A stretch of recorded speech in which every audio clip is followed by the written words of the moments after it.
Delhi BJP प्रदेश अध्यक्ष वीरेंद्र सचदेवा हमारे साथ हैं। सर, आज आपने खुद यमुना में डुबकी लगा दी, हालांकि आपके निमंत्रण पे केजरीवाल और आतिशी मारलेना तो नहीं आए। वो झूठे लोग क्यों आएंगे? उन्होंने तो दिल्ली के वोट लेने थे, झूठ बोल के ले लिए कि मैं अगले चुनाव से पहले यमुना में डुबकी लगाऊंगा, मुझे वोट मत देना। चुनाव तो सर पर है, इसलिए बुलाया था कि आइए माँ यमुना की हालत देखिए। 8,500 करोड़ रुपये केंद्र सरकार ने दिए माँ यमुना की सफाई के लिए। ये स्थिति है, अब पानी को हाथ नहीं लगा सकते।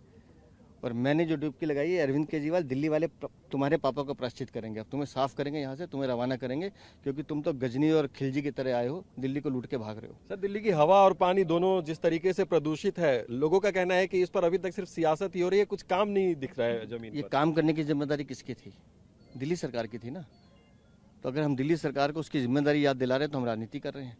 भाई, आपको यमुना की सफाई करनी थी, आपको केंद्र सरकार ने पैसे दिए, आप भ्रष्टाचार कर गए, आप लील गए पैसे को, तो जवाब तो आपको देना पड़ेगा। 8,500 रुपये का हिसाब दे दे यहाँ कर कि 8,500 करोड़ रुपये कहाँ खर्च किए, जवाब दे दिल्ली की सरकार।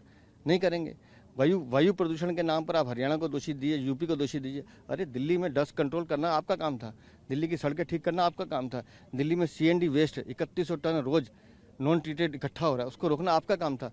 अपने काम नहीं करेंगे, लेकिन दूसरों को उपदेश देंगे, क्योंकि इन्होंने सिर्फ विज्ञापन जीवी लोग हैं, विज्ञापन देने, काम नहीं करना।